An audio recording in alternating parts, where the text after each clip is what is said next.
Jesús en Getsemaní. Habiendo dicho Jesús estas cosas, salió con sus discípulos al otro lado del torrente de Cedrón, donde había un huerto, en el cual entró con sus discípulos. Y también Judas, el que le entregaba, conocía aquel lugar, porque muchas veces Jesús se había reunido allí con sus discípulos. Juan 18, 1, 2. Yo recuerdo haber leído en alguna parte, aunque en este momento no puedo recordar la fuente, que Betania, uno habría pensado que el Salvador iría a ese lugar para pasar la noche en casa de María y su hermana Marta, estaba del lado más alejado del Monte de los Olivos y estaba fuera de los límites de la ciudad de Jerusalén. Ahora bien, en la Pascua era obligatorio que todos los que guardaban la fiesta pasaran toda la noche dentro de los límites de la ciudad, y nuestro divino Señor y Maestro, quien era un escrupuloso observante de cada punto de la antigua ley, no pasó al otro lado del monte, sino que permaneció dentro del área que estaba técnicamente considerada como parte o porción de Jerusalén. Así que su decisión de ir a Getsemaní era, en parte, para dar cumplimiento a la ley ceremonial, y por esa razón no pasó más allá ni buscó ningún otro refugio.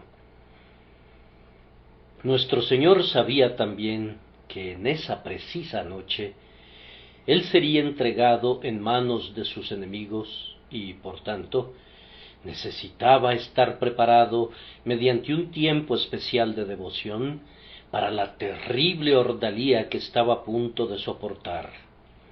Aquella noche de la Pascua iba a ser una noche memorable por ese motivo, por lo que él quería guardarla de una manera particularmente sagrada, pero como iba a ser todavía más memorable como el tiempo del comienzo de los sufrimientos de su pasión, resolvió pasar la noche entera en oración a su Padre. En ese acto nos recuerda a Jacob junto al vado de Jaboc, quien, cuando tenía que afrontar duras pruebas al siguiente día, pasó la noche luchando en oración. Y este hombre mayor que Jacob pasó su noche, no junto al vado de Jaboc, sino junto al negro y pestilente torrente de Cedrón, y allí luchó con unas fuerzas superiores a las que el patriarca tuvo que emplear en su notable forcejeo nocturno con el ángel del pacto. Yo quiero que intenten ir hasta Getsemaní en el pensamiento, y creo que deben sentirse estimulados a ir allá, ya que nuestro texto dice: muchas veces Jesús se había reunido allí con sus discípulos. Y primero, hasta donde podamos hacerlo en el pensamiento, veamos el lugar. Yo no he visto nunca el huerto de Getsemaní. Muchos viajeros nos informan que lo han visto y han descrito lo que vieron allá. Mi impresión es que ninguno de ellos vio jamás el sitio real y que no queda ningún vestigio de él. Hay ciertos vetustos olivos dentro de un terreno acotado que comúnmente se piensa que crecieron en el tiempo del Salvador, pero eso pareciera ser muy poco probable, pues Josefo comenta que todos los árboles que había en los alrededores de Jerusalén fueron derribados, muchos de ellos para ser convertidos en cruces para la crucifixión de los judíos, y otros para ser utilizados en la construcción de las fortificaciones con las que el emperador romano sitió a la ciudad sentenciada a la ruina. No pareciera que haya quedado nada que pudiera ser una reliquia verdadera de la antigua ciudad, y no puedo imaginar que los olivos corrieran una suerte diferente. De lo que han comentado algunos hermanos que han ido al famoso huerto de Getsemaní, Yo concluyo que no es muy útil ir allá para las devociones personales. Una persona que planeaba pasar una porción de su día domingo allá y que esperaba disfrutar en ese lugar de mucha comunión con Cristo, dijo que fue conducido a aprender muy amargamente el significado de las palabras que nuestro Salvador le dijo a la mujer junto al pozo de Sicar. La hora viene cuando ni en este monte ni en Jerusalén adoraréis al Padre.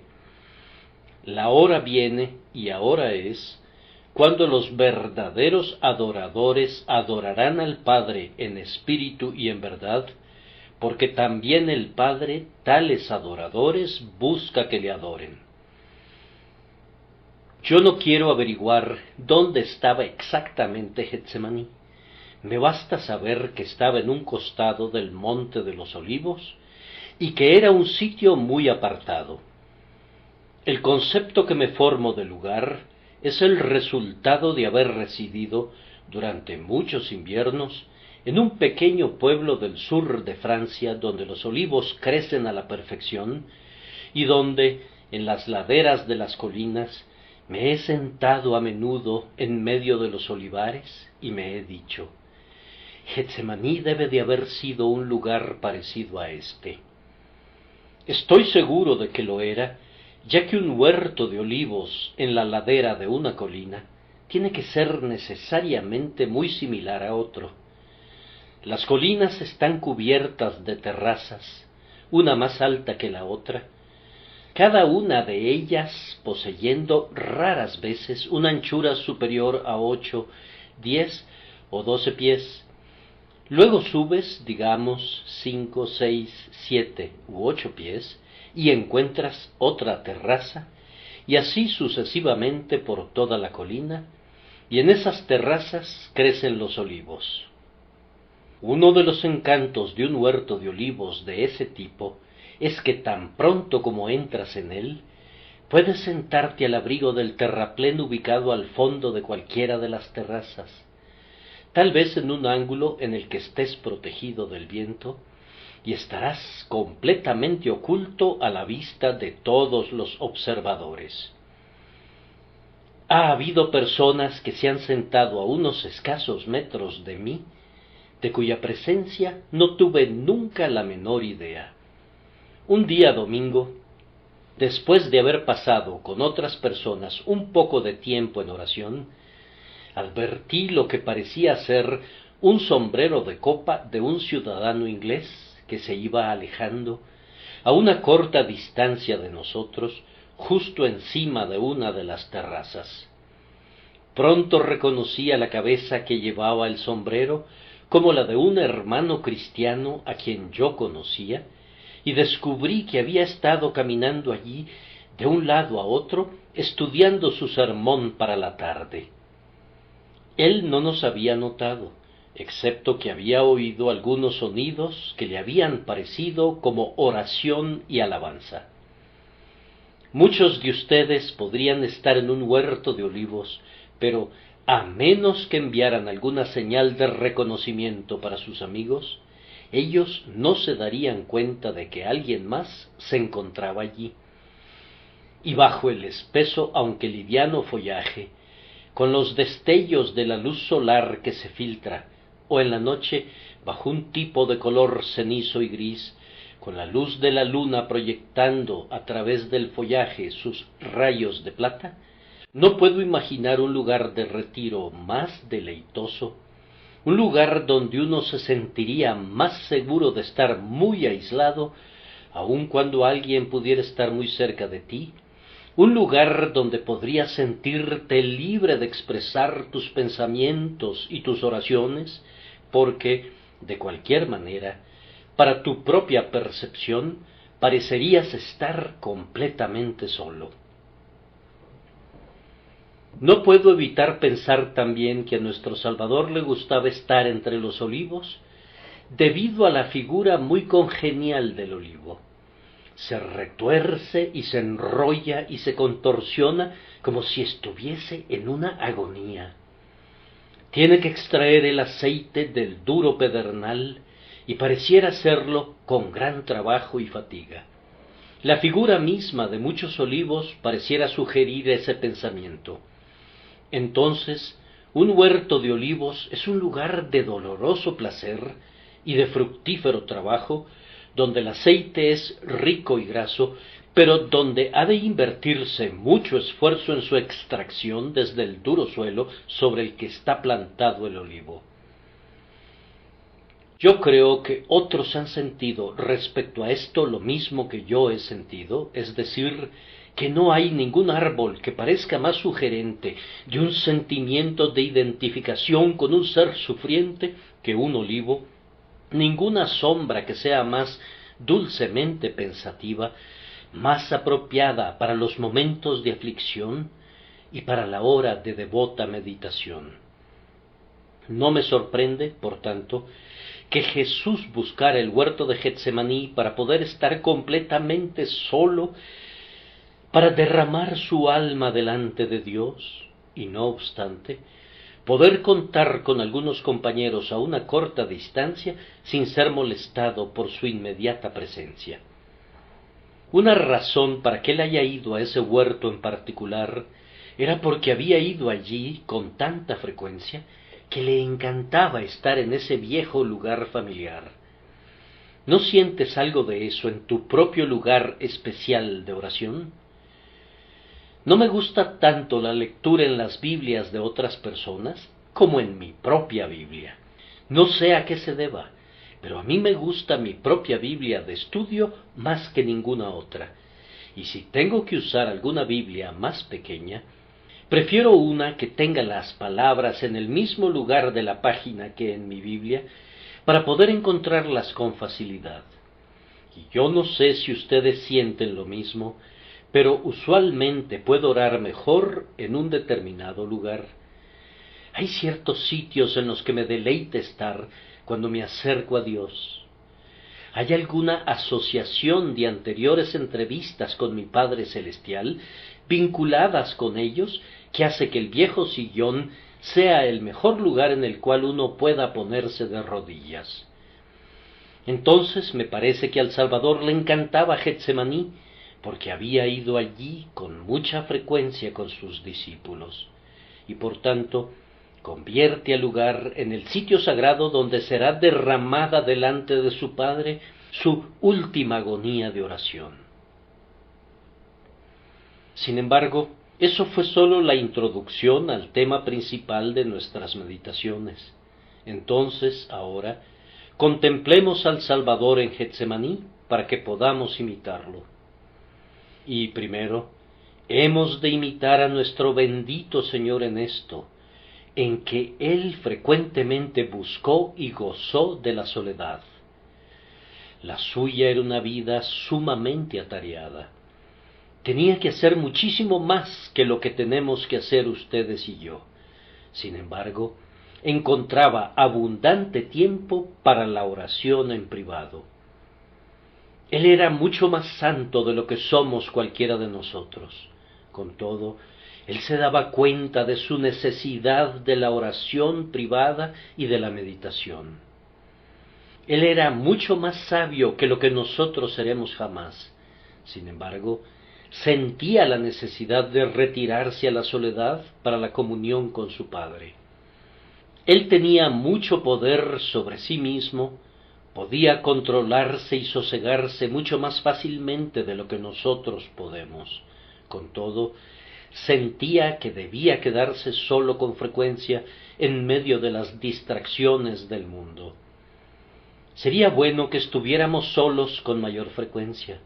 Estamos tan ocupados, tan involucrados en esta reunión de comité o en aquella otra, en el adiestramiento de obreros, en la escuela dominical, en la predicación, en pláticas, en visitas, en chismes, en todo tipo de cosas, buenas, malas o indiferentes, que no tenemos ningún tiempo disponible para el debido cultivo de nuestra vida espiritual.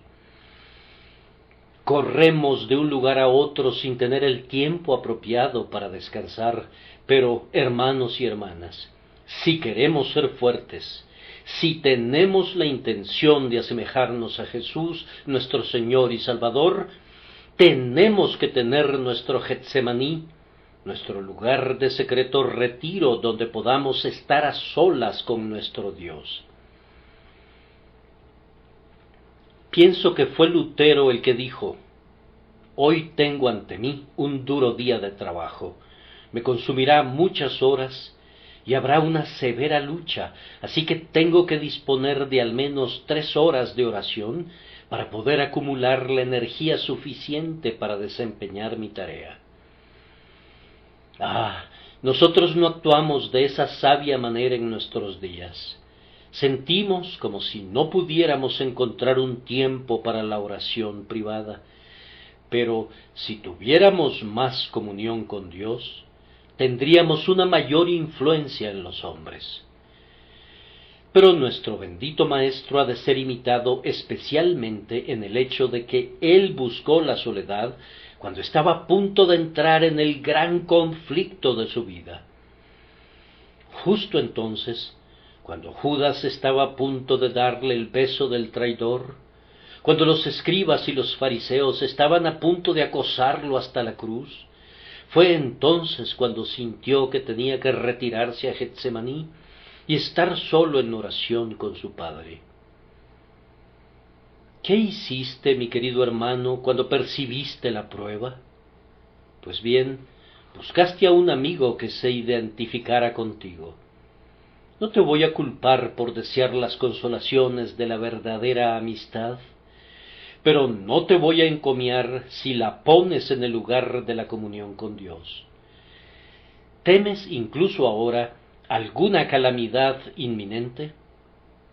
¿Qué estás haciendo para enfrentarla? No voy a sugerirte que descuides ciertas precauciones, pero te aconsejaría que la primera y la mejor precaución tuya sea dirigirte a tu Dios en oración. Así como los débiles conejos encuentran refugio en la roca sólida, y así como las palomas se alejan volando a su hogar en el palomar, así también cuando los cristianos esperan alguna tribulación, deberían volar directamente a su Dios sobre las alas del miedo y de la fe. Tu gran fortaleza no radica en tu pelo, pues de lo contrario podrías sentirte tan orgulloso como Sansón en los días de sus victorias. Tu gran fortaleza radica en tu Dios. Por tanto, acude presuroso a Él y pídele ayuda en esta tu hora de necesidad. Por decirlo así, algunos de ustedes oran cuando están en el Calvario, pero no en Getsemaní. Quiero decir, oran cuando les sobreviene la tribulación, pero no cuando ésta está en camino. Sin embargo, su Maestro les enseña aquí que para vencer en su Calvario, tienen que comenzar luchando en su Getsemaní. Cuando todavía no es sino la sombra de su tribulación venidera la que abre sus negras alas sobre ustedes, clamen a Dios pidiendo ayuda. Cuando no están vaciando todavía la amarga copa, sino que están únicamente sorbiendo las primeras gotas del ajenjo y de la hiel, comiencen aún entonces a orar: no sea como yo quiero, sino como tú, oh Padre mío. Así estarán mejor capacitados para beber de la copa hasta sus heces, cuando Dios la coloque en su mano. Podemos imitar también a nuestro Señor, hasta donde seamos capaces de hacerlo, en el hecho de que tomó a sus discípulos con Él. De cualquier manera, si no lo imitamos en este sentido, ciertamente podemos admirarlo, pues Él llevó a sus discípulos consigo, pienso, con 2 propósitos en mente. Primero, para el bien de ellos. Recuerden, hermanos y hermanas, que el siguiente día debía ser de tribulación para ellos, así como para Él mismo. Él debía ser sometido al juicio y ser condenado, pero ellos debían ser probados severamente en su fidelidad hacia Él, al ver a su Señor y Maestro entregado a una muerte vergonzosa. Así que los llevó consigo para que ellos también oraran, para que aprendieran a orar oyendo sus maravillosas oraciones, para que vigilaran y oraran, para que no entraran en tentación. Ahora, algunas veces, en tu hora especial de tribulación, yo creo que sería para el bien de otros que les comunicaras la historia de tu angustia y les pidieras que se unieran a ti en oración con respecto a ella. Como yo he hecho eso a menudo, puedo exhortarlos a hacer lo mismo. Descubrí que fue una gran bendición en un lúgubre día de mi vida que les pidiera a mis hijos, aunque eran todavía unos adolescentes, que entraran a mi aposento y que oraran con su padre en el tiempo de su tribulación. Sé que fue bueno para ellos, y sus oraciones fueron de gran ayuda para mí, pero actué como lo hice, en parte para que ellos hicieran cargo de su parte en las responsabilidades domésticas, para que llegaran a conocer al Dios de su Padre y aprendieran a confiar en Él en su tiempo de tribulación. Pero nuestro Salvador llevó también consigo a sus discípulos a Getsemaní, para que ayudaran a consolarle, y en este sentido debemos imitarlo debido a su maravillosa humildad. Si todos esos discípulos hubieran hecho todo lo posible, ¿de qué habría valido? Pero lo que verdaderamente hicieron fue muy desalentador para Cristo, en vez de ser de alguna utilidad para Él. Se quedaron dormidos cuando debieron haber velado con su Señor, y no le ayudaron con sus oraciones como podrían haberlo hecho. Es digno de notarse que no les pidió que oraran con Él, les pidió que velaran y oraran para que no cayeran en tentación, pero les dijo: ¿así que no habéis podido velar conmigo una hora? No les dijo: ¿así que no habéis podido orar conmigo una hora? Sabía que no podían hacerlo. ¿Qué hombre mortal habría podido orar en una hora como aquella, cuando grandes gotas de sudor de sangre puntuaban cada párrafo de su petición? No, ellos no podían orar con Él, pero hubieran podido velar con Él. Sin embargo, tampoco hicieron eso. Queridos amigos, cuando les sobrevenga alguna tribulación muy grande, sería bueno algunas veces que les pidieran a algunos hermanos y hermanas que no pueden hacer mucho, pero que pueden hacer algo, que vengan y velen con ustedes y oren con ustedes. Si no les hace ningún bien a ustedes, será bueno para ellos, pero les hará bien a ustedes también, estoy seguro de ello. A menudo, debo confesarlo, cuando me he sentido deprimido a causa de mi enfermedad más reciente, he contado con 2 hermanos que se han puesto de rodillas conmigo en oración, y sus honestas, sinceras y fervorosas oraciones en mi estudio me han propulsado con frecuencia hasta la dicha y la paz. Yo creo que les ha hecho bien a ellos también.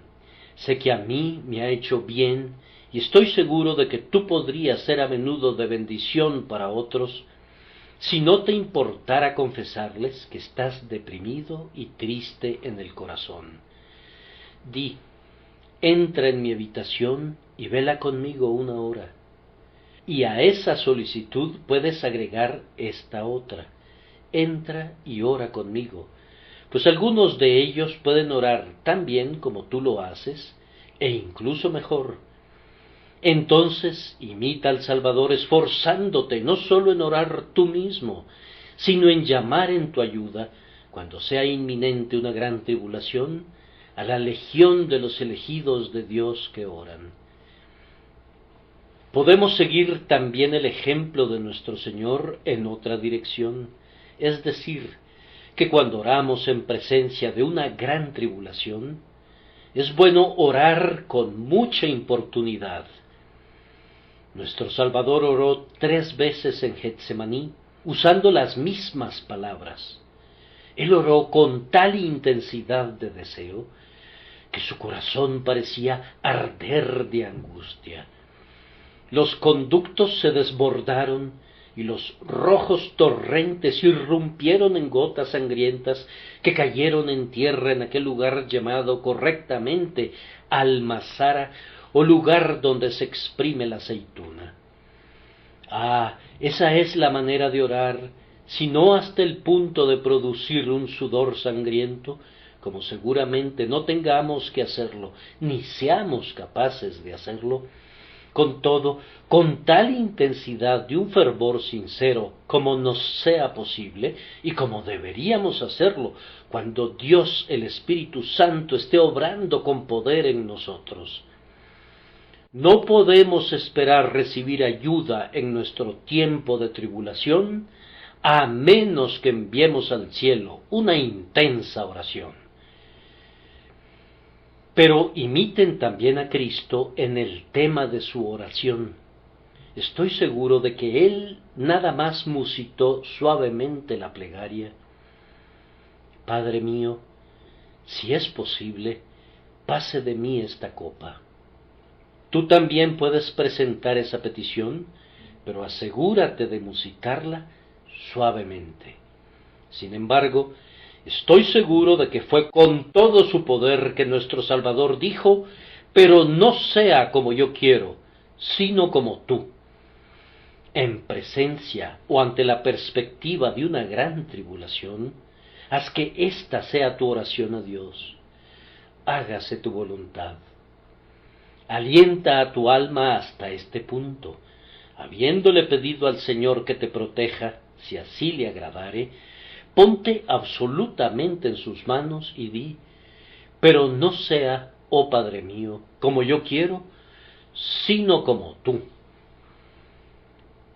Cuando uno llega hasta ese punto, se trata de una oración prevaleciente. Un hombre está preparado a morir cuando sabe cómo presentar esa petición. Esa es la mejor preparación para cualquier cruz que pudiera caer encima de tus hombros. Tú podrías morir la muerte de un mártir y aplaudir aún en medio del fuego, si puedes con toda tu alma orar realmente como Jesús oró: no sea como yo quiero, sino como tú. Este es el objetivo que pongo ante ustedes, mis hermanos y hermanas en Cristo, que si están esperando una enfermedad, si están temiendo alguna pérdida, si están anticipando un duelo, si le temen a la muerte, que este sea su gran ultimátum: ir a Dios ahora, en el tiempo de su angustia, y por medio de una poderosa oración prevaleciente, con tal acompañamiento de oración como otros puedan brindarte, musita esa única plegaria: hágase tu voluntad, oh Padre mío. Hágase tu voluntad, ayúdame a cumplirla, ayúdame a sobrellevarla, ayúdame a seguir adelante con todo para tu honra y gloria, que sea yo bautizado con tu bautismo y que beba de tu copa hasta los sedimentos. Algunas veces, queridos amigos, pudieran desear en sus corazones que el Señor los usara grandemente, y sin embargo, Él tal vez no lo haga. Bien, un hombre que se calla cuando Cristo le dice que lo haga, está glorificando a Cristo más que si abriera su boca y quebrantara el mandamiento del Maestro. Hay algunos miembros del pueblo de Dios que, gracias a una manifestación tranquila, santa y consistente de lo que el Señor ha hecho por ellos, le glorifican más de lo que lo harían si fueran de lugar en lugar declarando su evangelio de una manera que haría que el evangelio mismo fuera desagradable para quienes lo oyeran. Eso es muy posible, pues algunas personas lo hacen. Si el Señor me pone en primera fila, bendito sea su nombre por ello, y yo tengo que pelear por Él allí como mejor pueda. Pero si Él me dice: quédate acostado en tu lecho, quédate allí durante 7 años y no te levantes del todo, No tengo nada más que hacer que glorificarle de esa manera. El mejor soldado es el que hace exactamente lo que su capitán le dice. Ahora, en tercer lugar, y sólo brevemente, a modo de instrucción para nosotros mismos, veamos a los discípulos en Getsemaní. Probablemente los discípulos habían ido con su maestro a Getsemaní a menudo. Yo supongo que algunas veces durante el día y algunas veces durante la noche habían sido instruidos en cónclave secreto en el huerto de los olivos. Había sido su academia. Allí habían estado con el maestro en oración. Sin duda, cada uno oraba y aprendía a orar mejor con su ejemplo divino. Queridos hermanos y hermanas, yo les recomiendo que vayan con frecuencia al lugar donde puedan tener una mejor comunión con su Dios. Pero ahora los discípulos fueron a Getsemaní porque se cernía una gran tribulación. Fueron llevados allí para que velaran y oraran. Así también, acude tú al lugar de oración en este momento de tribulación y en todos los otros momentos de tribulación que te sobrevengan a lo largo de toda tu vida. Siempre que oigas el repique de las campanas anunciando todo goce terrenal, ese debe ser el aviso para que te dirijas al huerto de la oración. Siempre que haya la sombra de una tribulación que se avecina y se vislumbra delante de ti, eso también debe ser la sustancia de una comunión más intensa con Dios. Sin embargo, estos discípulos eran llamados a entrar en comunión con su Maestro en aquel momento, en la oscuridad más densa y más profunda que estaba sobreviniéndole, mucho más densa que cualquiera que les estuviera sobreviniendo a ellos. Y ustedes son llamados, queridos hermanos y hermanas, cada uno en su propia medida, a ser bautizados en Jesús en la nube y en el mar, para que puedan tener comunión con Él en sus sufrimientos. No se avergüencen de ir con Cristo a una Getsemaní, entrando en un conocimiento de lo que Él sufrió por ser conducidos a sufrir de la misma manera, según su propia capacidad. Todos sus verdaderos seguidores tienen que ir allí. Algunos solo tienen que quedarse en la puerta que da al exterior y velar, pero sus muy favorecidos tienen que adentrarse en la oscuridad más densa y estar más cerca de su Señor en sus mayores agonías. Pero si somos sus verdaderos discípulos, tenemos que tener comunión con Él en sus sufrimientos. Nuestra dificultad es que la carne evade esta tribulación y que, al igual que los discípulos, nos quedamos dormidos cuando deberíamos velar. Cuando llega el tiempo de la tribulación, si nos deprimimos en espíritu por su causa, somos propensos a no orar con ese fervor y ese vigor que una mayor esperanza habría engendrado. Y cuando llegamos a sentir algo de lo que el Salvador soportó, somos demasiado propensos a quedarnos sobrecogidos más bien que a ser estimulados por ello. Y así, cuando Él viene a nosotros, nos encuentra, como a los discípulos, durmiendo a causa de la tristeza. El Maestro dijo benignamente: el espíritu a la verdad está dispuesto, pero la carne es débil. Pero no creo que alguno de los discípulos se excusara. Me parece, si puedo juzgarlos basándome en mi propia persona, que yo hubiera dicho: no podré perdonarme nunca por haberme quedado dormido aquella noche. ¿Cómo pude quedarme dormido, habiéndonos dicho Él: velad conmigo? Y cuando regresó, con su rostro rojo por el sudor de sangre y con esa desilusionada mirada en su semblante, dijo: ¿así que no habéis podido velar conmigo una hora?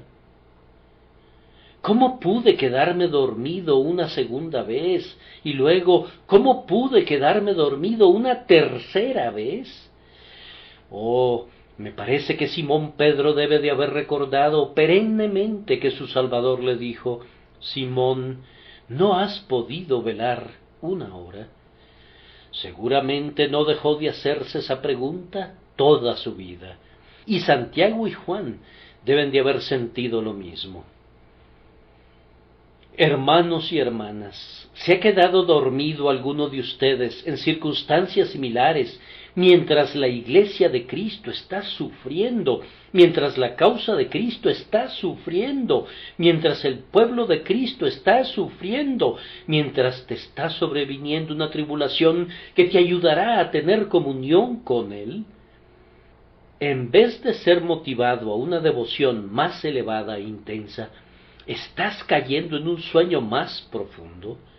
Si es así, Cristo, en su gran amor, puede excusarte, pero yo te ruego que tú mismo no comiences a excusarte. No, levántense, hermanos, y velen y oren para que no entren en tentación.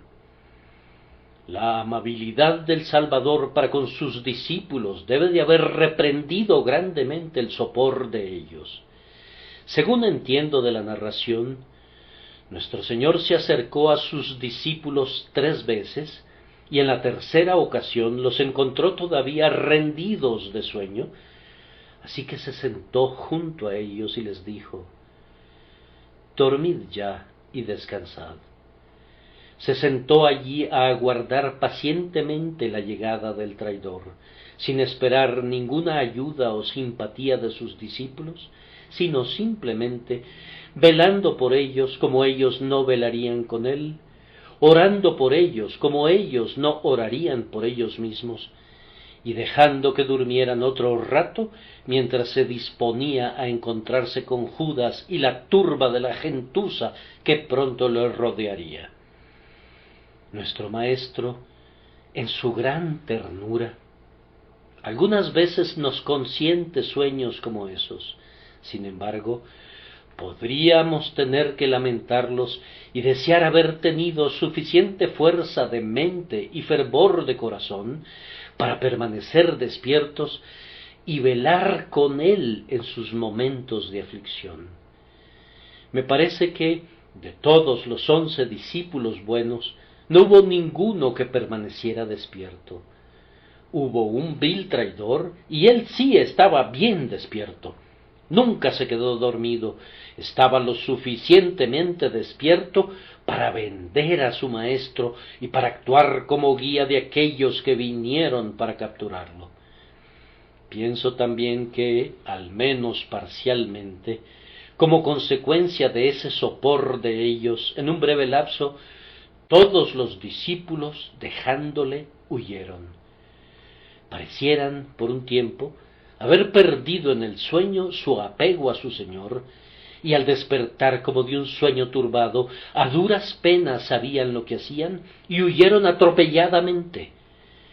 Todas las ovejas fueron dispersadas, y el pastor se quedó solo, cumpliendo así la antigua profecía: hiere al pastor, y serán dispersadas las ovejas. Y aquella otra palabra: he pisado yo solo el lagar, y de los pueblos nadie había conmigo. Despierten, hermanos y hermanas, pues de otra manera también ustedes podrían abandonar a su maestro, y en la hora en que deberían demostrar más su fidelidad, pudiera ser que su estado de sopor de corazón los lleve a la rebeldía y a abandonar a su Señor. Que Dios nos conceda que no suceda así. Ahora concluyo con una palabra de advertencia que ya casi he anticipado. Vayamos en el pensamiento a Getsemaní para que Judas nos sirva de advertencia. Permítanme leerles la última parte del texto, y también Judas, el que le entregaba, conocía aquel lugar, porque muchas veces Jesús se había reunido allí con sus discípulos. Judas, el que le entregaba, conocía el lugar. Sí, probablemente le había pasado allí toda la noche, muchas veces, con Cristo. Judas se había sentado en círculo con los otros discípulos en torno a su Señor en alguna de las terrazas cubiertas de olivos, y había escuchado sus prodigiosas palabras a la tenue luz de la luna. Había oído orar allí a su Señor con frecuencia. Judas, el que le entregaba, le había oído orar en Getsemaní. Conocía los tonos de su voz, la pasión de su súplica, la intensa agonía de ese gran corazón de amor cuando era derramado en oración. Sin duda, se había unido a los otros discípulos cuando le dijeron: Señor, enséñanos a orar. Judas, el que le entregaba, conocía el lugar. Él podría habernos señalado el sitio preciso donde el Salvador prefería estar, ese ángulo en la terraza, ese pequeño rincón escondido donde el Maestro solía buscar un asiento para sentarse y enseñar al grupo escogido en torno suyo. Sí, Judas conocía el lugar, y era debido a que conocía el lugar que fue capaz de traicionar a Cristo, pues si no hubiese sabido dónde estaba Jesús, no habría podido llevar a los soldados allí. Me parece algo muy terrible que esa familiaridad con Cristo haya capacitado a ese hombre para convertirse en un traidor. Y es todavía cierto, algunas veces, que la familiaridad con la religión puede capacitar a los hombres para convertirse en apóstatas. Oh, si hubiese un Judas aquí, yo le hablaría muy solemnemente. Tú conoces el lugar, sabes todo lo concerniente al gobierno y al orden de la Iglesia, y puedes ir a contar bonitas historias acerca de los errores cometidos por algunos de los siervos de Dios, que no errarían si pudieran evitarlo. Sí, tú conoces a los miembros de la Iglesia, tú sabes dónde hay algún defecto en el carácter y alguna debilidad de espíritu, sabes cómo ir y divulgar la historia de ellos entre los mundanos, y puedes hacer mucho daño que no podrías hacer si no hubieras conocido el lugar. Sí, y tú conoces las doctrinas de la gracia, al menos en una medida de conocimiento mental, y sabes cómo retorcerlas como para hacerlas verse ridículas, esas eternas verdades que embelezan los corazones de los ángeles y de los redimidos de entre los hombres. Como tú las conoces tan bien, sabes cómo parodiarlas y cómo caricaturizarlas y hacer que la propia gracia de Dios parezca una farsa. Sí, tú conoces el lugar, te has sentado a la mesa del Señor y has oído a los santos cuando hablan de sus arrobamientos y de sus éxtasis, y tú pretendías que participabas en ellos. Así que sabes cómo regresar al mundo y representar a la verdadera piedad como algo que es pura mojigatería e hipocresía, y haces raras burlas de esos secretos sumamente solemnes, de los cuales un hombre a duras penas hablaría a sus semejantes, porque son las transacciones privadas entre su alma y su Dios. Difícilmente puedo captar cuán terrible será la condenación de aquellos que, después de hacer una profesión de religión, han prostituido su conocimiento de la obra interna de la Iglesia de Dios, y la han convertido en material para novelas en las que el Evangelio de Cristo es exhibido para escarnio. Sin embargo, ha habido tales hombres que no se han contentado con ser como pájaros que han ensuciado sus propios nidos, ya que también han salido y han intentado ensuciar el nido de cada corazón creyente que pudieran alcanzar. Qué cosa tan terrible sería que alguien de nosotros aquí conociera el lugar y por eso traicionara al Salvador. ¿Conoces el lugar de oración privada o piensas que lo conoces? ¿Conoces el lugar donde van los hombres cuando la sombra de una tribulación venidera está proyectándose delante de ellos? ¿Piensas que sabes algo acerca de la comunión con Cristo en sus sufrimientos? Pero, ¿qué pasaría si la avaricia del oro dominara, tal como lo hizo en Judas, ese natural apego que sientes por Cristo y por las mejores cosas? ¿Y qué pasaría si incluso Getsemaní, como un abismo, abriera ampliamente sus fauces para engullirte? Es algo terrible para ser contemplado, pero con todo pudiera ser verdad, pues también Judas, el que le entregaba, conocía aquel lugar. No puedo tolerar pensar que alguno de ustedes esté familiarizado con las interioridades de este tabernáculo y sin embargo que traicione a Cristo.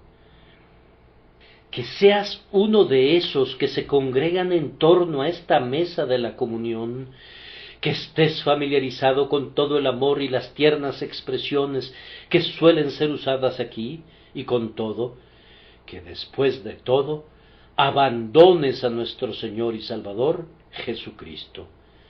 Hagan circular la pregunta de los discípulos, y que cada uno se la formule.